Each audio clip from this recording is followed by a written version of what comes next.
Hello there, everybody. Welcome back. Sean Sheehan here, joined by Brad Wharton, and we are looking ahead to Rome. When in Rome, what do?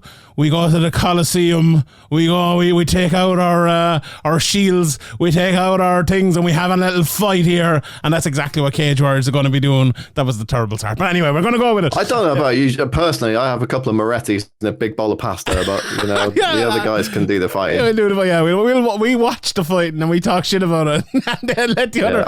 I eat seafood when I'm in Rome. Yeah, I'll have a pizza if you're throwing one on. Sure, we'll get a bit of a tan and we'll watch the fights. But anyway, Cage Warriors 158 is back, and we'd won 5-7 last week. Obviously, myself and Brad came on and previewed it with all the talent there, but the talent here is not bad either. We have the flyweight title fight on the line, obviously, in the main event. We have one of Cage Warriors' best ever fighters coming back to Cage Warriors, and we have some of the best Cage Warriors up-and-comers as well on this card. But before we get into all of that, Brad, and we touched on this maybe, I think 2 or 3 previews ago, but the inwards that Cage Warriors have made in certain places, like obviously in Ireland, obviously in the UK. Look at the London card from last week. Look at the London cards they've done over the last few years. But it feels like Italy is the place that's really taken off in the last couple of years. And, you know, we've even seen in the UFC, but not with just Italy, but with the likes of Spain and other places in Central Europe. It feels like that is the next kind of emerging hub for MMA. And we've seen it in Eastern Europe, and we've seen it in I suppose, the Ireland and the British Isles over the last while. But there's such a history, I suppose, in Central Europe of, you know, martial arts, in terms of, like, in France with the judo, and in other places in Eastern Europe, I suppose, with the wrestling, but with boxing and stuff as well. And Italy, we all know that, you know, the history of Italy, but the Italians have taken so well to mixed martial arts. And looking at this card, there's an Italian flag in, I think, is it every matchup? I think it is every matchup, all but one maybe, or 2 in this card. There's an Italian flag on it, and that just shows you the level of fighters that are coming through at the moment, and a lot of them young, a lot of them up and coming, maybe apart from the main event. But what a hub. It must be so exciting for you to watch all these lads coming through. And we've seen, even before this happened, Ian Dean was doing this by bringing Italian lads over, fighting on the UK or Irish cards, and making a real point of doing this. And now Cage Warriors are really set for that, I suppose, the Italian takeover. Yeah, absolutely. You know, the Italian fighters have just been crying out for a solid platform to compete on. Obviously, you know, you go back a few years and there was Venator. They had some crazy shows, but, you know, they kind of were here and then they weren't, and then they're now back and very different and very small. But there just wasn't a consistency, I guess, and not just a consistency, like the consistency on such a platform as Cage Warriors, where it's on Fight Pass and you're getting seen around the world. So the fighters were chomping at the bit for it, and that's exactly what you're seeing. You know, big full cards full of local talent. Of course, we've got another event in Italy this year in November. I want to say, no, October, end of October, 28th of October, I do believe. We're back in Italy. So it'll be 3 shows this year that we're doing. There was 1 last year, and I'm sure we'll be going back again next year. Also, you may have seen it last week. It was announced the newest Cage Warriors Academy is in Italy. So there's going to be September, November, and December. There'll be amateur shows under the Cage Warriors Academy banner. And, you know, talking to Lorenzo, who's going to be the head of the Cage Warriors Academy over there, he was saying last week, you know, all these guys have needed is that solid platform. And Cage Warriors have given the pros a chance to do it, and now we're giving the amateur guys a chance to do it as well. And that's the key thing, right? Because if you look at all these guys on Cage Warriors cards, you know, you said some of the top up-and-comers. Well, you look at where a lot of the up-and-comers are coming from on this card, on the London card, on the Wales card, on the Dublin card. They've all fought at a high level as amateurs, whether that be on Cage Warriors back in the day or on the Cage Warriors Academy. And it gives you that incredible start to your career. It gives you the experience of being on a platform under a spotlight against a good opponent that you know the show's going to happen and the promoter's not going to run off with the ticket money the night before. You don't have to worry about all that nonsense. You can just focus on fighting in your career. So that's what we're giving these guys. So ask me this question again this time next year, and I'm sure we're going to be seeing a flourishing Italian MMA scene with Cage Warriors at the forefront. Yeah, 100%. Like, even you look at the Cork card that they had here, obviously in Ireland, and like some of the guys that have emerged from that, it's crazy to even think about it. Like, even obviously look at Ian Gary, but look at Rhys McKee was on that card, and look at Palahan went over and earned loads of money over and come back to you, and I'm sure he'll come back and maybe come to Cage Warriors or maybe fight in the UFC or wherever he's gone. Like loads of different guys. There was a John Mitchell on that card as well, and like absolutely. Yeah, it's great to have that base, because it's funny. I always sometimes that the yourselves or one of the other promotions to hand out like a sheet and we write our notes on it before every event, and sometimes I just kind of throw them in there and I look at them and I see an old one from years ago and I'm like, oh, that guy went there or that guy went there, and it's always interesting to see that, because they almost always do, because to get on a Cage Warriors card you have to get through Ian Dean basically, and Ian Dean to see and know that you are a good fighter, and he's not putting bums on these cards or anything like that. So a lot of the time it does get through that, and I think that's kind of the guarantee when you watch a Cage Warriors card. You're going to see, okay, you mightn't see 10 UFC champions on the card, but you might see one guy that you think, oh shit, this guy is going to be a UFC champion. And you know what, there's one guy on this card who I think might be that. We'll get to him in a second. Let's start at the main event, and this is a very interesting main event. Michele Martignoni, the champion at the weight class above. Are we calling this a super fight? He's not the champion anymore, but he was the champion in his last fight, going down to fight the 125-pound champion. I think I'm okay with calling this a super fight. He obviously opened up the division for his teammate. Kenan Lochran had different plans there, but anyway, we move on. And what a fight this is, because, you mentioned there, we spoke about it last week as well, about Cage Warriors giving the platform for guys. And like, even when they get knocked back in that platform with a couple of losses, they have the ability to climb again. And I think we just spoke about Martignoni there, but Shaj Haque, like, he lost to three guys in the middle of his career there. Tagir Ulanbekov, Zalas Amagulov, Jake Hadley all end up in the UFC. But no problem, he went on a 5-5 win streak and won the title again, That's the type of thing you can get from Cage Warriors. And against a guy like Michele Martignoni, who lost to Nathan Fletcher in the middle there, was able to climb back and win the title again. It just shows you where these two guys are, where guys can come in Cage Warriors. But also, it's no longer, even though they're not, especially Martignoni's not that many fights into his career, only 9 fights into his career. Obviously, Shaj Haque is more experienced, but they've reached a point in their career where they've had that setback. They've learned what they need to learn, and now they're at a point where it's one of the best fighters one of the best fighters in the division against one of the other best fighters in the division. And it's going to be a real battle, this one, isn't it? Because like, coming down a weight is not easy either, and meeting a guy like Shaj Haque who's well used to it and well used to pushing that pace over 5 rounds, it makes for an interesting fight. Well, you have to look at what Martignoni was doing before he fought for the bantamweight title, and he was fighting at flyweight, right? He was going up and down. His early career, when he fought in Bellator, I believe both his Bellator fights were flyweight fights. I might be wrong there, but I'm sure the internet will correct me. Got big knockout power at flyweight. He's fought flyweight in Cage Warriors. He's fought catchweights in Cage Warriors.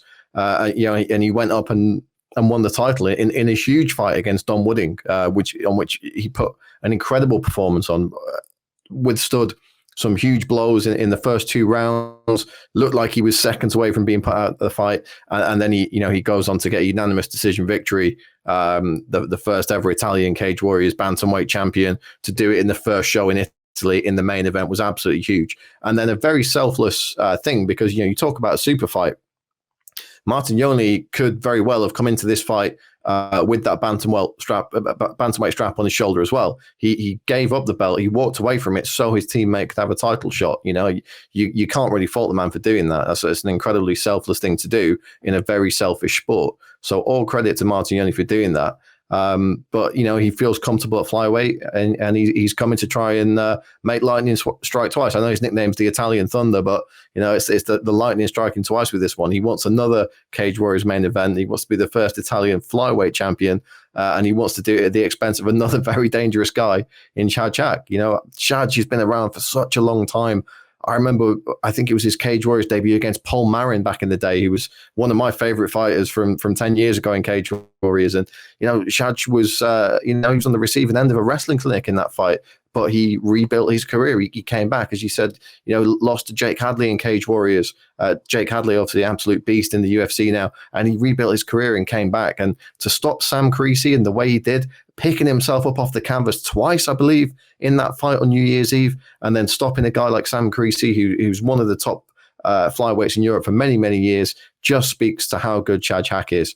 I think Martignoni's really got his hands full here. I don't think he should be coming into this fight thinking, I've got the home crowd advantage. He's coming into my backyard, and he's been the guy who's been around forever, and it's my time now. I think if he is thinking that, that's a dangerous mindset. He needs to be prepared for 5 very, very hard rounds here, because I think that's exactly what Shaj Haque is going to give him. 100%, because you look at Shaj Haque's record, and I only see one finish here in his record, and that is to the aforementioned Jake Hadley. So he's not a guy you're getting out of there very, very easily, and that's in 20 fights. That's a lot of talent. He's a very smart fighter. I mean, I was shocked that Creasy was able to drop him multiple times, because again, you don't really see that against Shaj, because he's such a smart, technical, just a really astute guy. So we all know what Martignoni's game plan is. He's going to want to come out and put those fists on you. So very, very interested to see which way this one ends up going. Do you get the sense that it's hard to tell with Shaj Haque sometimes, as you said with Martignoni, we kind of know what he's going to do. A lot of the times, you'd expect, he's going to come out and maybe wrestle against a guy like Martignoni, or anyone would. But sometimes Shaj Haque kind of fights in that, not necessarily an outside game, but he'll throw that long jab at you and, make himself hard to hit more than anything else. Could we see that, or do you think he's going to try to wrestle heavy against Martignoni? I think we're going to see Shaj adapt to the situation, because you never know what Martignoni's going to do either. Yeah, he's going to be coming in looking to put the power on you, but he's going to be fighting, even though he's the one coming down, Shaj, I think he's going to have a bit of reach on him, a bit of range on him. And look, he's done his homework, right? He knows how smart Shaj Haque is. So maybe he doesn't go rushing in, trying to get an early finish this time. As we say, the good thing about Shaj is, yes, he can wrestle, or he can stick on the end of his jab. He's got the tools, and more importantly, he's got the experience. He's not a young kid, 21, 22 years old, who's going to be making silly mistakes, who's going to be caught up in the moment. He thinks this is his time. He believes he's the number one flyweight outside the UFC, and he believes a win here is going to get him into the UFC. So I think we're going to see a very measured, astute Shaj Haque going into this one. It's an interesting one. Can I just ask you about the 125-pound division in general, and maybe over the last few years, because you may have a better sense of it, obviously being seeing the backgrounds with the matchmaking and signing people and stuff. Is it harder to get 125ers and to sign them up, and because the people who have 125 divisions are mad to sign their fighters, and a lot of promotions don't have 125ers. What's your sense of that, in terms of the level of 125ers out there? Because I remember when the UFC were on about closing down the division, there was one fighter out there, and someone retire, one that up and coming, I was like, what's the point of me even trying, putting in all this effort, maybe, fighting for a lower money or whatever, if the UFC are not going to have it, and Bellator don't have it, and other places don't have it. Is it a little bit of a struggle, or has it kind of rebounded, do you think, since kind of the UFC have retaken the 125-pound division, and it looks to be safe now? Yeah, I think at a time there was definitely a worry, and there was a lot of guys thinking, oh man, I'm going to have to move up. I think there's always going to be a bit of a bell curve. You're going to get less elite level heavyweights than you are elite level lightweights, because the average person is going to be between, the average athlete is going to be somewhere between 175 pounds, 145 pounds for a bloke. That's just kind of, there's going to be more people of that size. You get more, you tend to get more of the heavier weights in America, guys who've been maybe football players or wrestlers in college or basketball players, and that's not worked out for them, and they've taken up another sport. So you tend to get more bigger guys there. That's why you very rarely, outside of our good friends at KSW, obviously, get big heavyweight divisions in the UK and Europe, because truthfully, there's just not that many guys out there. And the problem you have, and it's a problem with a lot of the women's divisions in the UK and Europe as well, especially, is that they've either all fought each other or they train with each other, because there's so few, say, for example, heavyweight guys out there.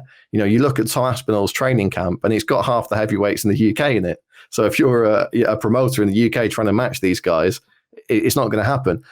It's not as pronounced with flyweight, but there's certainly a bit of that. But look, the division's always in good shape, and the good thing is MMA is becoming more and more accessible. It's becoming more and more mainstream. It's becoming more and more popular, and there are more and more people doing it now. And there are people who may have wanted to be I don't know, a football player who, maybe they're a bit too short to be a football player, and they take up jiu-jitsu instead, and then they find MMA through it. And, there are going to be more people coming into this sport as the years go on, and those divisions will stack themselves naturally.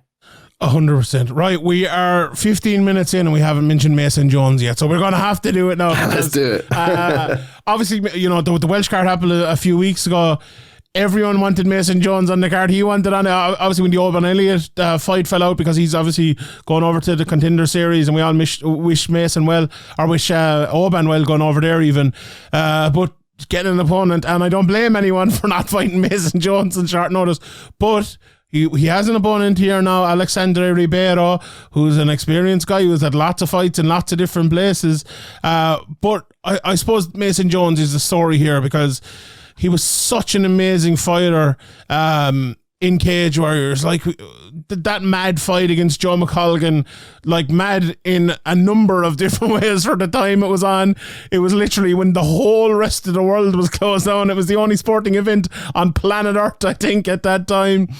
That was the infamous night of Graham Boylan claiming that it would take many men with many tanks to shut that show down, and we all were kind of, we all had our foot behind the door on that one, hoping that nobody did come in and try to close it down. I'm going to need to double my fee for this one. But yeah, it happened anyway. But he wouldn't have fighting.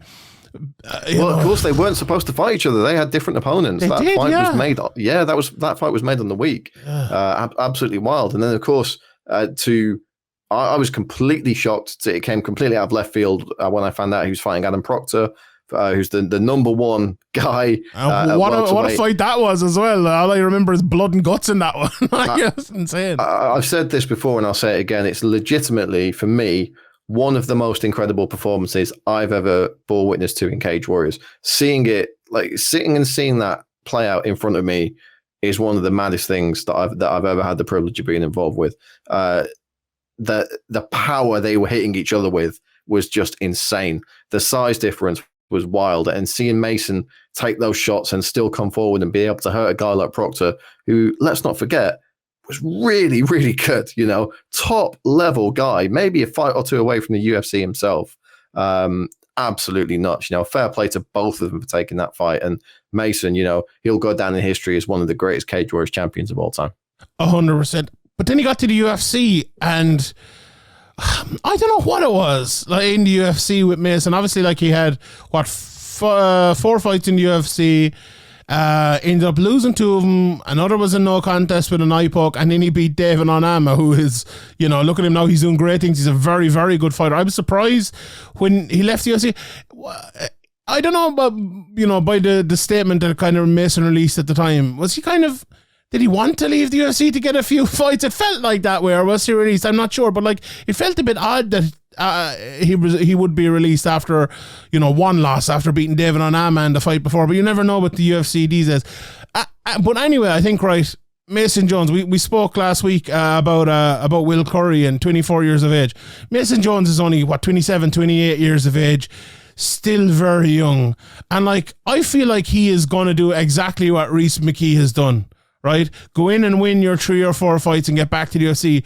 And obviously, hopefully, by the time this comes out, Rhys will be back in the UFC. But you would like to think that's inevitable, unless maybe the two of them end up fighting each other down the line. But we'll see on that too. But I just think this is bang set up for Mason Jones to get that extra bit of a bit of motivation back, but a bit of experience and a few wins, and go back to the UFC with, like Modestas Bukauskas just did as well. Go back and hit the ground running as well. This is a massive opportunity for Mason Jones. I think there's no denying his talent, is there, Brad? It's just about getting back in there and doing it now. Yeah, absolutely. And look, Mason went into the UFC again. It was during that sort of pandemic era when, guys were getting thrown really tough fights right out of the gate. Look, we've just been talking about Rhys McKee. He got some ridiculously tough fights. Alex Morono and Hamzat, for his 2 UFC fights. And you can say a similar thing about Mason Jones. Mike Davis, for his debut, lost a competitive decision. Ludovic Klein, very, very experienced guy at a high level, and lost a decision there. He was beating the brakes off Alan Patrick. Let's not have it any other way. I hate to be that guy, but Alan Patrick, he must have thought Christmas had come early when he got poked in the eye, or whatever it was. Was it a poke in the eye? It was an inadvertent poke in the eye, wasn't round, it? Yeah. But he was getting the brakes beat off him in that fight. So I think he was more than happy for that fight to be called when it was. For my money, that's a moral win on Mason's record. But yeah, he as far as I remember, he wanted to just test free agency, just have a little bit of time away. He's had a year off now, and I know he's been itching to fight. I believe there was talk of him fighting in San Diego in March of this year, originally for Cage Warriors. So he was already wanting to make a comeback around about then, and then that didn't happen. And obviously, we tried to match him for Wales, and that didn't happen. But he's super happy to be fighting in Italy, and he's got a fight which is going to be, if you're a fan of Mason Jones fights, this is going to be a Mason Jones fight. It's a guy who's going to stand and bang with him, a guy who's got knockout power, who will more than happily stand in front of him and trade big punches. The guy's last 5 wins come by way of knockout. And he's one of those kill or be killed guys, very much like Mason. You don't see Mason, on his toes, using all that head work. He's a come straight forward. I'll punch you in the face, you punch me in the face, and we'll see who gets the better of it kind of guy. So this is going to be a wild one. I think it's going to be a lot of fun. I watched a couple of his recent fights, and he's exactly what you said there. But I watched his Ed Walls fight from maybe 3 or 4 years ago now, and he can fight tactically and technically well as well. So he's. It's not going to be an easy fight, but I do think it's going to be an absolute banger, and it'll be interesting to see how Mason fights like this, because Mason can wrestle as well, as well as he can strike, and he can do it all. And very good grappler. He was a very accomplished judo player as a youth. I believe he was a black belt and competed at an international level. So he's got chops everywhere. 100%.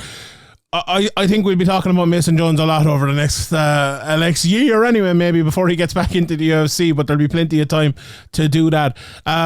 Let's talk about a big fight for Irish MMA here, and it's been a wonderful time for Irish MMA, but Leon Hill is taking on Dumitru Girlean, whose name I definitely pronounced brilliantly there, but people will know him very well from absolutely just decimating Adam Cullen 4 seconds into the third round of their fight at Cage Warriors 152, I believe. And when you do that to Adam Cullen, everyone who's listening to this probably knows how good of a prospect Adam Cullen is. You put your name out there as one of the next guys, and he is absolutely that after that. And you look at Leon Hill and the run he has been on, beating Martin Zimbella last time out, but he's beaten some very good guys. Even as an amateur, he beat the likes of Paddy McCrory and others as well.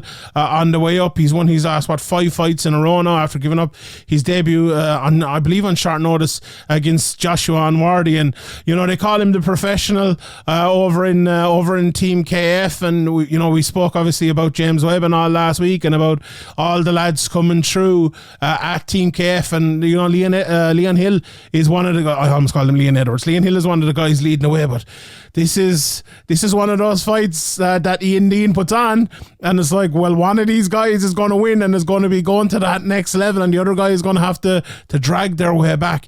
It's such an interesting fight. 2 lads who are not only very good technical and tactical fighters, they have knockout power, and you only have to look at their records here on Sherdog to see that. Oh, this is a very interesting. This is probably an under the radar fight a little bit, Brad, isn't it? Very, very much so. I've been really surprised not to see people talking about this one. I know James Power will probably mention it in a few minutes' time. Has got a bit of a following on social media, so there's been a lot of talk about him and the main event, and obviously now Mason's been announced. But this is the one you don't want to miss. This is the fight you need to tune in early for. Dumitru, he was a plus 600 or something underdog against Adam Cullen, and I remember looking at those odds and thinking, someone's going to lose a lot of money here, and it's not going to be me. Obviously, I do not bet on Cage Warriors fights, but if I did, I'm looking at a guy like Dumitru Girlean at plus 600 and thinking, that's definitely worth a punt. I get it. I get why he was such an underdog against Adam Cullen. Cullen has wrecked everybody. But look, outside of the knockout, he had a very, very competitive first few rounds with Adam Cullen. It's the first time we've seen Cullen really put on the back foot. And I believe Dumitru was actually up 2 rounds going into the third. So it's not like he pulled some fluke knockout out of the bag from nowhere. He was ahead on the scorecards going into that third round. I'm sure we're going to see Adam Cullen back in fine form later this year. But Dumitru now is one to watch, and you get a viral KO of that nature, people are going to be interested in your next fight. Can he pull that one out of the bag again? Well, he's got another really tough opponent in Leon Hill here. I nearly called him Leon Edwards then as well. You put that in my head. If you do I need to get that sorted for Saturday night. I'm taking credit for that if you do it in commentary. But yeah, no, as you say, he took a very short notice fight. I believe during the pandemic era, one of those crazy weeks where we were all locked in a hotel for a week. So it's such a strange time to make your pro debut. But he's been competing for a long time. I think he was on Cage Warriors. He fought Adam Darby, I believe, on the Cage Warriors 80 something back in the day as an amateur. So he's been competing at a high level for a long time. He put a great streak together on the regional circuit, and we saw that fantastic performance last time out against Martin Zambala, really composed in front of a big crowd, despite what Bellator would have you believe, obviously. That was my fault. That was my picture. At the 3 Arena. Shots fired. Yeah, it was all but no, he fault. looked really good. He looked really calm, really composed. Wasn't making mistakes. And look, this is just an Ian Dean classic, right? Just 2 guys who were on that upward curve, and one of them is going to take a big step forward. Let's talk about James Power. Because there's sometimes, right, and obviously he fought Adam Shelley in his Cage Warriors debut, and when it's an Irish guy, I'm obviously looking a little bit closer at it and going back watching their opponents, and it's happened to me twice now where I've been watching the opponents of an Irish guy and I went, oh shit.